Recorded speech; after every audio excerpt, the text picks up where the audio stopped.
Shalom. First and foremost, I want to give all praises, honor, and glory to Yahweh, Bahasham, Yahweh Shai, Bahasham, Rakha Kodesh. Double honors to the elders and the apostles of Great Millstone, and peace and blessings to the elect. And today we're going to go into the book of Lamentations, the 3rd chapter. A little longer than the previous ones, but the gist of it, in fact, you can see the headline here. It says Jeremiah shares Israel's affliction. And so you can, you sort of hear about it, how it's written, from that perspective. But it's mainly highlighting the affliction that the Lord put Israel through during this time. And then also the balance of still keeping that hope and that faith in the Lord, because he is still faithful to us. Okay. And his mercies are still great.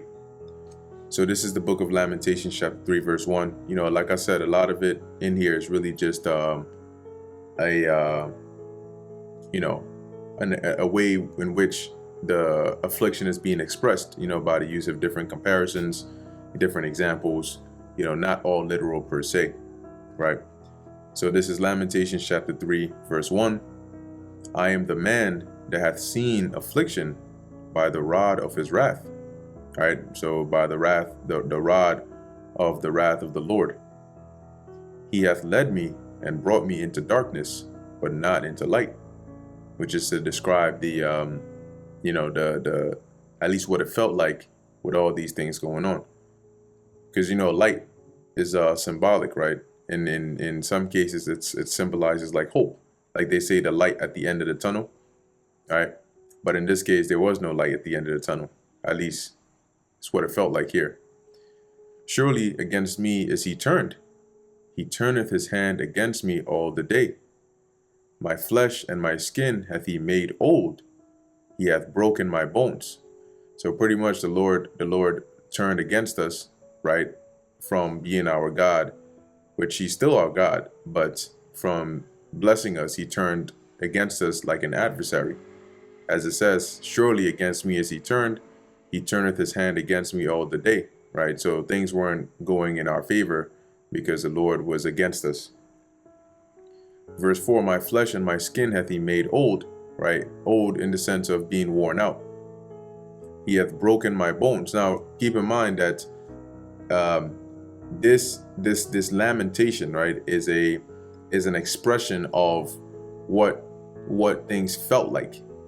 Now, the comparison, right, that these verses are being made to was the actual event, right, which was the siege of Jerusalem back, around 586-ish, around there, BC, when the Babylonians came and besieged Jerusalem, or the kingdom of Judah.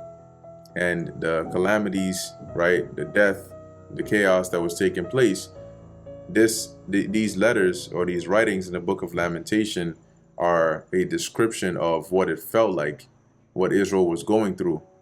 And that's why, for example, it says, my flesh, my skin hath he made old. Doesn't mean that the Most High necessarily like just started zapping Israelites and turning them from young to old.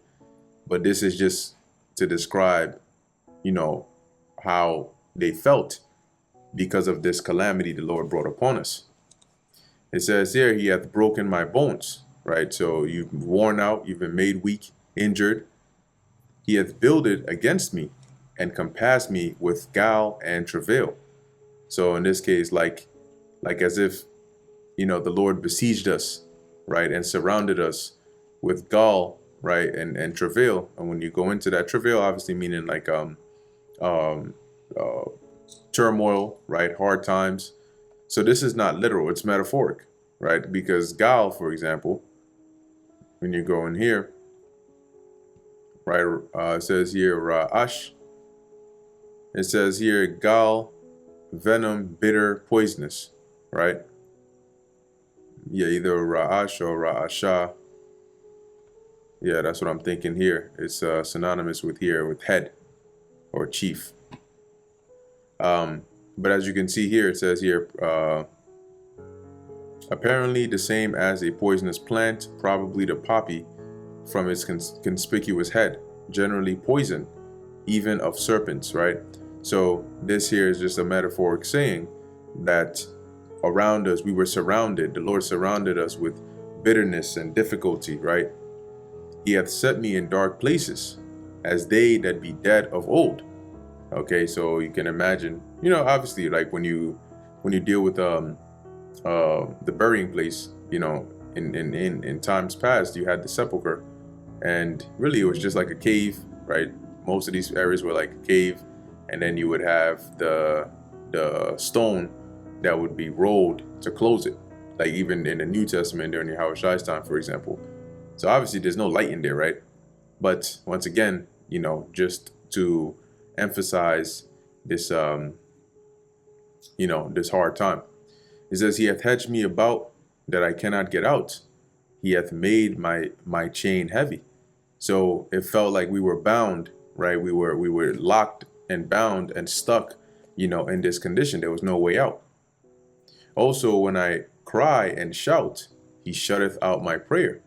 So as we were obviously calling upon the Lord, seeking the Lord, crying, making supplication, but nothing was happening, because this was the time of the Lord bringing forth His judgment, and He wasn't trying to hear anything. Verse 9, He hath enclosed my ways with hewn stone. He hath made my paths crooked. So, in other words, He has blocked us, right? When you're, as it says, when your ways are enclosed, it's like you're not having a clear path, right? You've been blocked off. As it says, He hath made my paths crooked. He was unto me as a bear lying in wait, and as a lion in secret places. And we know about bears and lions, right? They're predators. And what do? He hath turned aside my ways and pulled me in pieces. He hath made me desolate. So here the Lord, the Most High, is being likened onto like this, this vicious bear, or this wild predatorial lion that's in the cut waiting. And then out of nowhere, when it says He has turned me aside, He has turned aside my ways, you imagine somebody walking somewhere and a lion is in like this tall grass, and as this person is walking right in this path, this animal, this lion or this bear, just like pops out, attacks them, and just like drags them off the path and then kills them. Okay, so as it says here, He hath turned me aside, or He hath turned aside my ways and pulled me in pieces. When you go into that word pulled, meaning to tear up, like as if like how one of these animals will do to you. He hath made me desolate. So, to describe like the ferociousness of the Lord's judgment. He hath bent His bow and set me as a mark for the arrow. He hath caused the arrows of His quiver to enter into my reins, right, into your organs. I was a derision to all my people, and their song all the day. Yeah, which is like a mocking, right? When you are a derision, right, or a song, that means you're being mocked. He hath filled me with bitterness. He hath made me drunken with wormwood. When you go into that word wormwood, right, it goes into like, poison, bitterness, contamination, so on. So it's not a good feeling. Verse 16, He hath also broken my teeth with gravel stones. He hath covered me with ashes. All right, and when you deal, for example, with teeth, I think in the book of Psalms, there's a reference there where it is likened onto power. When you in the book of Psalms, let me see if I can actually go there, where it says break their teeth. There we go. So Psalms 58 verse 6, it says, break their teeth, O power, O God, in their mouth. Break out the great teeth of the young lions, O Lord. So when you look at a lion, right, what is the lion's power, or its main weapon? It's its teeth. Just like majority of these other wild animals. Yeah, they have their claws and all that, but their main attack or defense is their teeth. Okay, that's why their teeth are designed the way that they are, right? If you look at this lion teeth, see that? And them things are strong too. Okay, I'm sure none of us need to find that out the first, personally, but you can see there when that thing lands on you, how dangerous that can be. Now it looks small in this picture because it's just a picture, but when you see an actual lion, trust me, that's not small. Okay, and that's pretty very sharp actually. So to break, for example, in Psalms 58, their teeth, meaning that you would make them defenseless, right? You would break their power. And as Jeremiah goes on to say, he hath covered me with ashes, and being covered with ashes was a sign of mourning, right? Back in the ancient world, they would put on the sackcloth, throw cast dust or ash upon their head. Verse 17, and thou hast removed my soul far off from peace. I forgat prosperity. And I said, my strength and my hope is perished from the Lord Yahweh. Because the condition, right, that was, that we were in here, at least from the perspective that the author is writing, it was likened unto him just being in this like state of like despair. Okay, and that's why he's writing it in that way, to say what my strength and my hope is perished from the Lord, because as where our strength and our hope was in the Lord, now that he turned against us as an adversary, we didn't have that. We were made weak, and there was no hope, because our hope is the Lord. So you really don't have hope against winning, hope in winning against the Lord. Your only hope is the Lord, and when the Lord turns on you, or brings that judgment upon you, really at that point, the best you can do is seek the Lord's mercy, as you can see here, right? Hope of relief in God's mercy.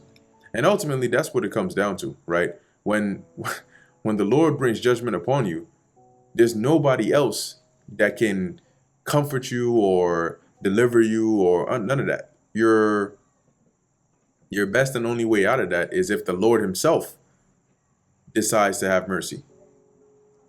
Okay?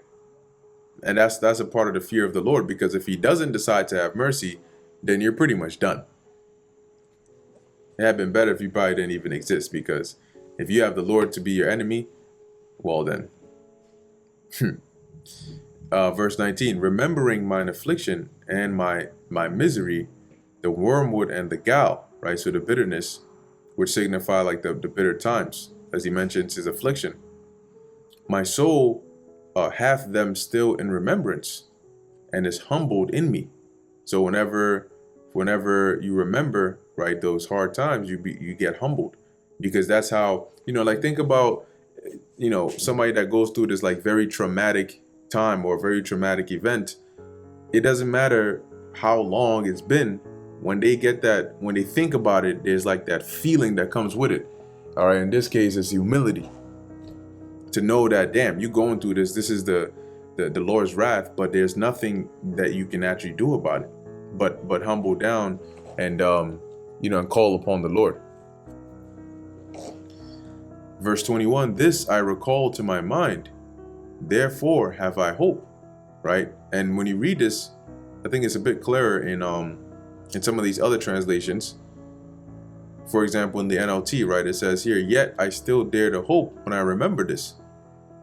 NIV, yet this I call to mind, and therefore I have hope.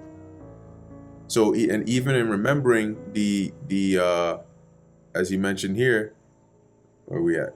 The humility, right, the affliction, the wormwood and the gall, he still has hope. And we're gonna go into why that is. It is of the Lord Yahweh's mercies that we are not consumed, because his compassions fail not. So when you look at the judgment the Lord has brought upon us in past times and even till today, and you compare that, though as harsh as they may be, you compare that to the actual wrath of the Lord, you will see that the Lord punished us in measure, meaning that he didn't actually punish us according as to what we deserve, because if he did, then there would be nothing left. So as is written here, right, the Lord's mercies, it is of the Lord's mercies that we are not consumed, meaning that Israel does something, it triggers the Lord, but even in wrath, he remembers and has mercy upon us, to where we're not fully consumed. And as it says, it is a precept that mentions, right, except the Lord had left us a remnant, we should have been like unto Sodom and Gomorrah.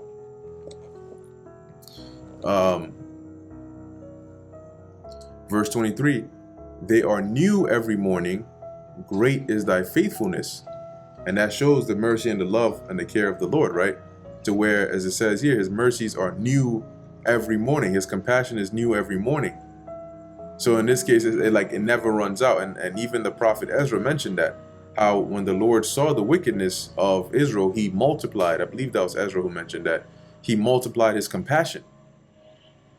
You know, that's why it says, great is thy faithfulness, because from the two sides, right, where you have the side of Israel having the Most High as our God, and then the side of the Most High having Israel as their people, the Most High has always been loyal, okay, and faithful, and overly merciful, okay. Not that there's a problem with that, okay, but it just goes to highlight, you know, the benevolent nature the Lord has towards his people. Verse 24, the Lord Yahweh is my portion, saith my soul. Therefore will I hope in him. Right? Because it's not like we would seek or turn to some other God. If the Most High is coming up against us, if he's bringing judgment against us, our only hope is still in him. And in this case, in his mercy. Okay? And that's why in Lamentations, the 2nd chapter, I think getting to the latter part of the chapter, it mentions, Lord, remember to whom you are doing this. You know, are you gonna just suffer the women to eat their children, and the, you know, the priests and the prophets to be slain in the sanctuary? Because that was the only, you know, that was the only way we could go. You can't fight against the Lord. So as it says, the Lord is my portion, saith my soul.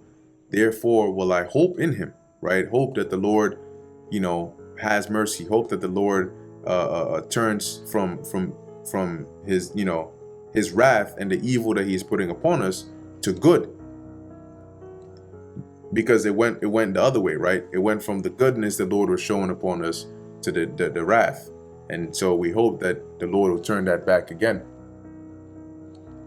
Verse 25, the Lord Yahweh is good unto them that wait for him, and to the soul that seeketh him. And this is a very good precept, all right, to always keep in mind, which also lines up with Ecclesiasticus, or the book of Sirach in the Apocrypha, the 2nd chapter, right? That wait ye upon the Lord.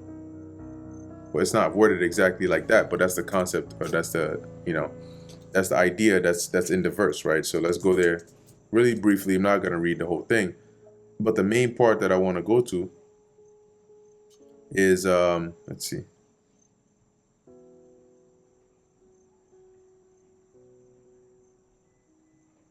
Yeah, I mean, it's pretty much from the first verse to about, you know, really the whole chapter. But as you can see, it mentions preparing your soul for temptation when you come to serve the Lord, and setting your heart aright, meaning getting your mind right, and constantly enduring and not making haste in time of trouble, but rather cleaving unto the Lord and departing not away, that thou mayest be increased at thy last end.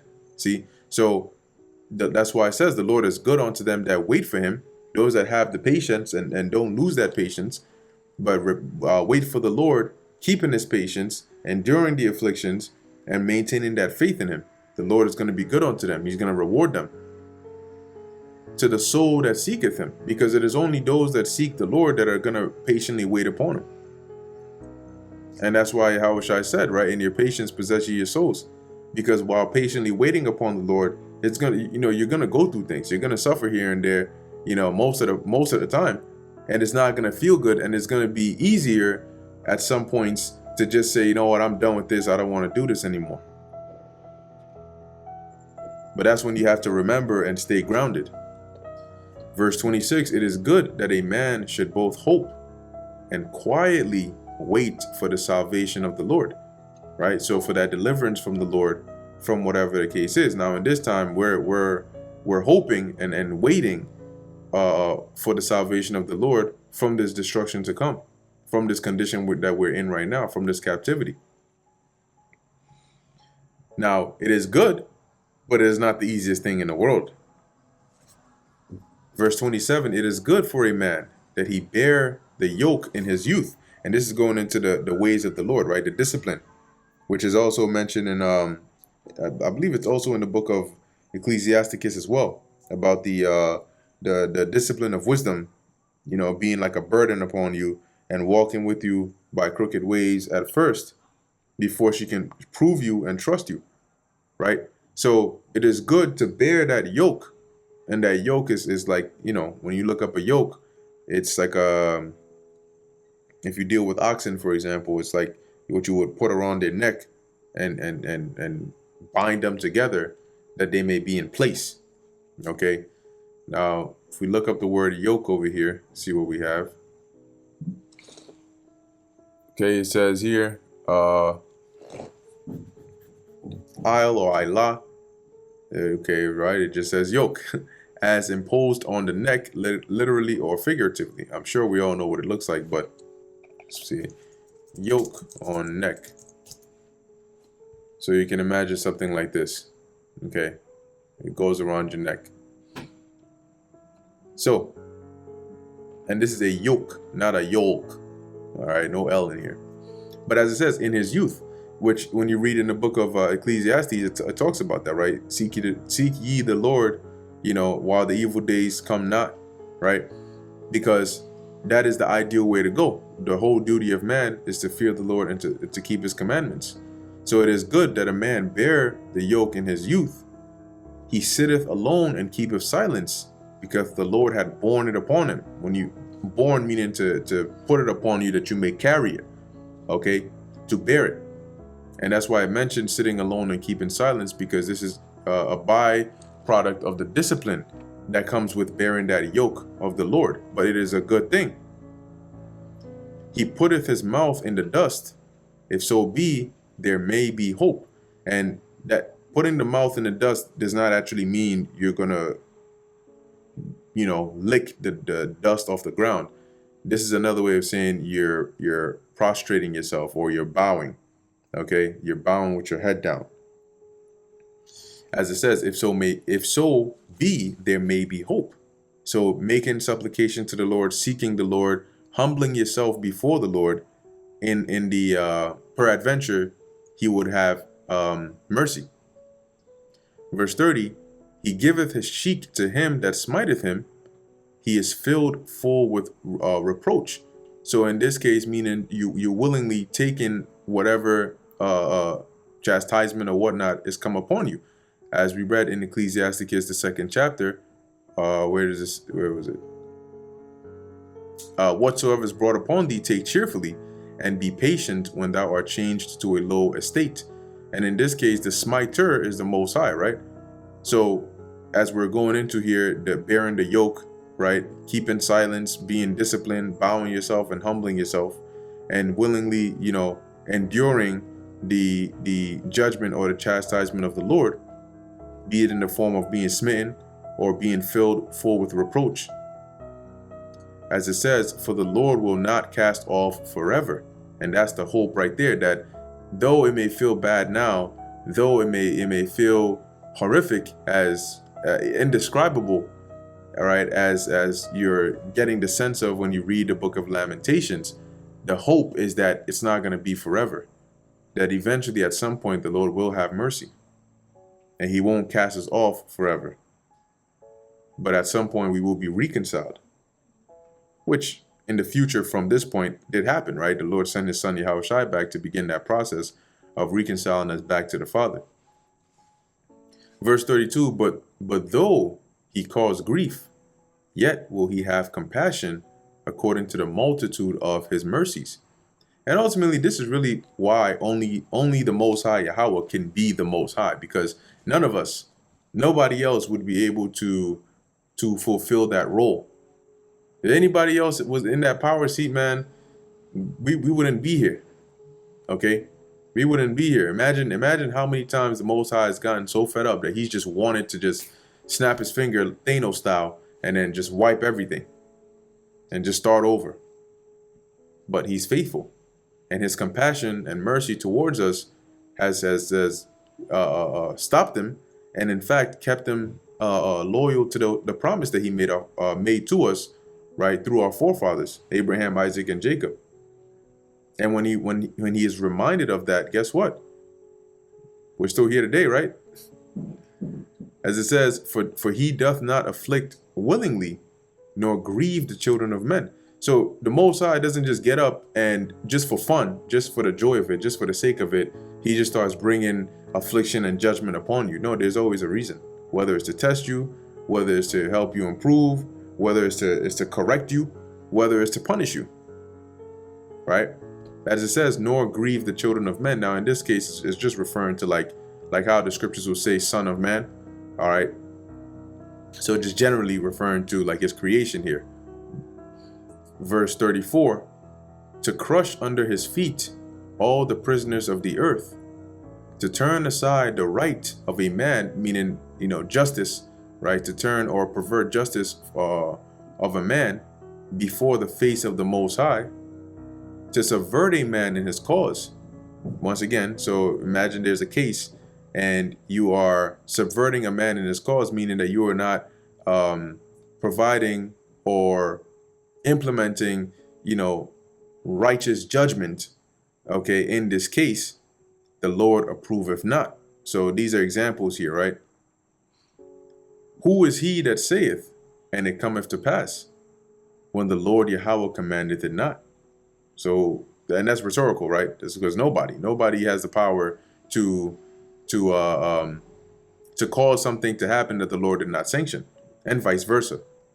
And this is why we always, we have that faith and we always are confident in doing the work of the Lord, because nobody's will surpasses the Lord's, go ahead. Nobody. So nothing happens without the Most High, as it says.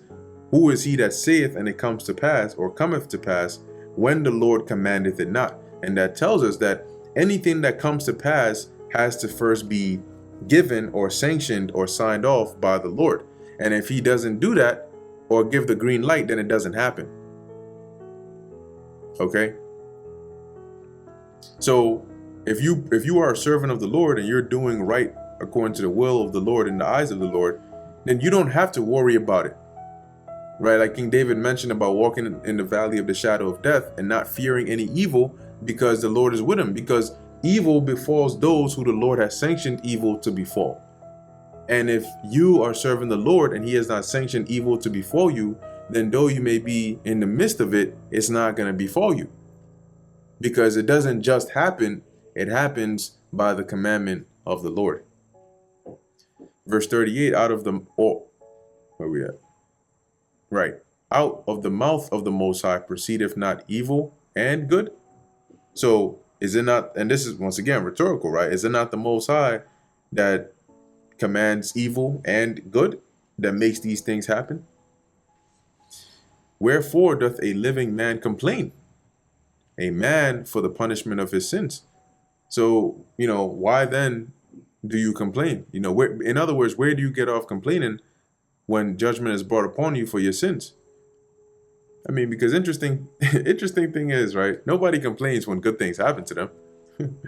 If you did, then that would be kind of weird, right? But people don't complain when good things happen to them. But when bad things happen to them, even if they're the culprit or the cause, they complain. But both of those come from the same God. Verse 40, let us search and try out our ways and turn again to the Lord. So rather than complaining and looking outwardly, look in, see what you have done. Prove your ways. Are you in transgression? Have you gone off? And repent and turn back to the Lord, because the Lord is doing this not just for fun, but there's something that triggered this. And we know that it's not that the Lord himself was in fraction of anything, because the Lord is perfect. We are not. So that's why it behooves you, and generally speaking here, to first look at yourself when something goes on or goes wrong or some judgment is brought upon you, and see if it may be anything that you have done that you need to repent of and turn back to the Lord. Let us lift up our heart with our hands unto God in the heavens. We have transgressed and have rebelled. Thou hast not pardoned. And he said so, right, by way of his prophets, that this is what he was going to do. And so If the Lord tells you that I'm going to bring judgment because you're worshiping idols, committing murder, committing adultery, and you don't listen and you keep doing it, then that's what the Lord is going to do. Because once he has sanctioned it, there is no going back. As it says, thou hast not pardoned. Thou hast covered with anger and persecuted us. Thou hast slain, thou hast not pitied. So when the Lord brought that judgment, he didn't have any mercy. He kept that wrathful spirit upon the adversaries to do what they did. And on top of that, imagine things just not going right for you. You trying to seek, comfort and this and that, and no, not working. Thou hast covered thyself with a cloud, that our prayer should not pass through. So let me give an example here, right? About the Lord not pitying. You have this foreign nation, and they comes and they start attacking. They besiege your people, and they break through the walls and they're killing people. And the Lord is the one who brought them against you. That's number one. So okay, we know that. But then you try to run and you try to escape, and for some reason, all your efforts just keep failing. That's because the Lord is behind it. You turn around and try to run, and just as you think you escaped, you slip. And you slip and you get injured so bad you can barely run, and then the enemies catch up to you, and then voila, now you food. Why did you slip? Why did you slip and get injured? Why did it happen that way? Because that was the Lord saying, you're not going to escape this judgment. So when it goes into the Lord bringing judgment and not having pity, what it means is that if the judgment that the Lord is bringing is coming upon you, you won't escape it. He'll make sure that you get stuck up and caught up in there. But then there's the flip side where the Lord can have mercy and have it to where he brings that judgment, but yet you're the one who's able to flee out, sneak through this small area and find some way, somehow, you find a way out. And you make it. It just happens to be that you survive. That's because the Lord will have pity. But in the reverse, it's true as well if the Lord doesn't have pity. Continuing, verse 44, thou hast covered thyself with a cloud, that our prayer should not pass through. Thou hast made us, so once again, right, our people are praying, they're calling on the Lord, seeking mercy, and nada empanada, nothing is happening because the Lord wasn't hearing it. Thou hast made us, it's like when when you're a child and you do something really bad and you're going to get your ass whooped, you were warned, and now it's time to get your ass whooped.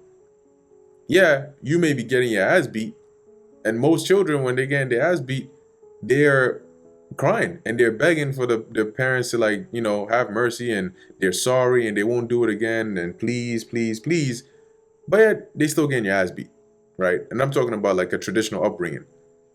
So in that case, it's almost like the parents are not really hearing what you're saying. They're like, okay, I understand, but you still need to get your lashings. If it's 10, you're getting 10 lashings, right?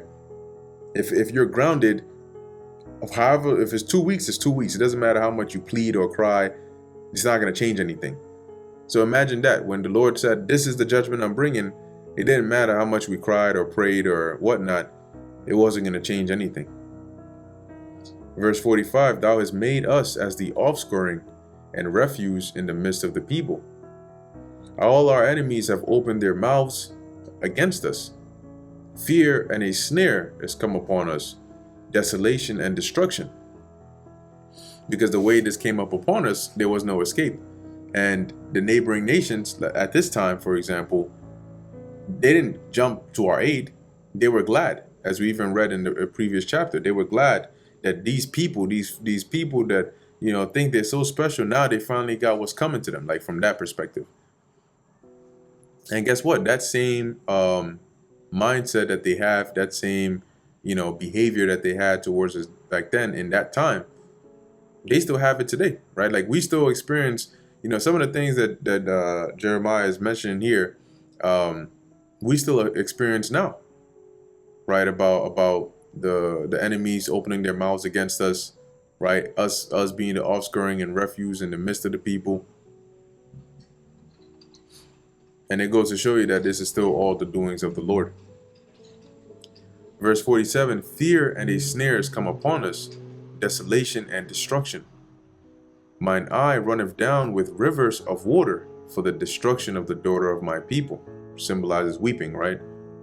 My eye trickleth down and ceaseth not without any intermission. Intermission is like a break or a stopping. So here he's saying, look, the sorrow is to emphasize the sorrow, like a continual crying, without stopping. Till the Lord look down and behold from heaven. Mine eye affecteth mine heart because of all the daughters of my city. So by witnessing the things, the anguish that our people are going through, as it says, it affecteth mine heart. A couple of synonyms there is like, today you would say like your heartbreak, right? So you have some synonyms like, to thrust, to hurt, to tear apart, that kind of stuff. Verse 52, mine enemies chased me sore like a bird without cause, i.e. being hunted, right? They have cut off my life in the dungeon and cast a stone upon me. Now, when you go into this word dungeon, it goes into like a cistern or a well. So you can imagine, well, what is usually found in a well? Water, right? And the concept of a well is you dig until you hit so low that water starts to flow up from the ground, and it fills up that well, and then the people of the neighborhood or village or whatnot will come there to draw water. So as it says here, they cut off my life in the dungeon and cast a stone upon me. So maybe like a scenario you can imagine is being thrown in a well and then having the top covered up. It says, waters flowed over mine head. Then I said, I am cut off. So now you're in here and the waters are starting to rise and you're pretty much, shit, I'm about to die. I called upon thy name, O Yahweh, out of the low dungeon. Thou hast heard my voice. Hide not thine ear at my breathing and at my cry. Thou drawest near in the day, or Slakia, that drewest near in the day that I called upon thee. Thou saidest, fear not. And this is that mercy of the Lord. O Lord, thou hast pleaded the cause of my soul. Thou hast redeemed my life. O Yahweh, thou hast seen my wrong. Judge thou my cause. And when it goes into that, judge, seeing my wrong, meaning the wrongdoings that are being done unto me. So be the judge. Verse 60, thou hast seen all their vengeance and all their imaginations against me. Thou hast heard their reproach, O Yahweh, and all their imaginations against me. So when they imagine things against you, it means, they're plotting, their plans, and in this case, right, their evil thoughts and intentions. Verse 62, the lips of those that rose up against me, and their device against me all the day. And the devices are going into their plans that they came up with. Verse 63, behold, they're sitting down and they're rising up. I am their music. Once again, going into like being a mocking, a laughing stock, a reproach. Now, interestingly enough, right, when you go all the way to the top of this chapter, it says Jeremiah shares Israel's affliction, right? Because it is generally, even though in the writings it doesn't actually literally mention that this was written by Jeremiah, it's generally agreed upon but that he was the author at this time who wrote this. And what's interesting is, as we're reading here about the, those that imagine things against him, you read in the book of Jeremiah as to how he did go through these things, but then again, from looking at it from the perspective of Israel, this would be these other nations, primarily those that came against us. And I say those because, yeah, we know the Neo-Babylonian Empire, right? The Babylonian troops came and they were the main culprit of the siege, but you also had neighboring nations, primarily the Edomites, in there that also played a role. Okay, so it's not just like these nations were just sitting by, just looking at shit. They played a role in us getting caught up, and then they ended up taking up some of our cities and so on and so forth. Okay, but coming back to the point here in verse 63, It says, behold, they're sitting down and they're rising up. I am their music. Now, when you look at this in another translation, it says here in NLT, for example, look at them. Whether they sit or stand, I am the object of their mocking songs. ESV, behold, they're sitting and they're rising. I am the object of their taunts. So here, it's like we're begging the Lord's mercy to judge on our behalf. Because, yeah, he has brought judgment upon us. Yeah, we had to go through that. But now look at what these adversaries are doing. How joyous they are. Like how they say today, kicking someone when they're down, or pouring salt in someone's wound. Verse 64, render unto them a recompense, O Yahweh, according to the work of their hands. Give them sorrow of heart, thy curse unto them. Persecute and destroy them in anger from under the heavens of the Lord Yahweh Ba'ashem Yahweh Shai. Okay, and this sentiment is echoed even till this day, because though this happened back then, like the main cause, though this was written back then, there are parts of this that are still applicable even till today. Okay, and primarily, right, we still go through these things, like at least the portion about being, the offscouring, or being the mocking, right, being mocked, being held in reproach. And we pray to the Lord to bring recompense upon our enemies, primarily Esau, Edom. Okay, for putting us in this condition, but also for as it says, who opened not the house of his prisoners, but rather they benefit off of it. But anyway, that brings us to the end of the book of Lamentations, the 3rd chapter. Like I said, it's longer than the first two, but you sort of get the gist of it, right? It's not really anything too different than the first 2 chapters, but that's the book of Lamentations is called Lamentations for that reason. It's a lamenting. Anyway, Lord willing, this was edifying to the elect. In closing, I want to give all praises, honor, and glory to Yahweh, Bahasham, Yahweh Shai, Bahasham, Racha Kodash. Until next time, Shalom.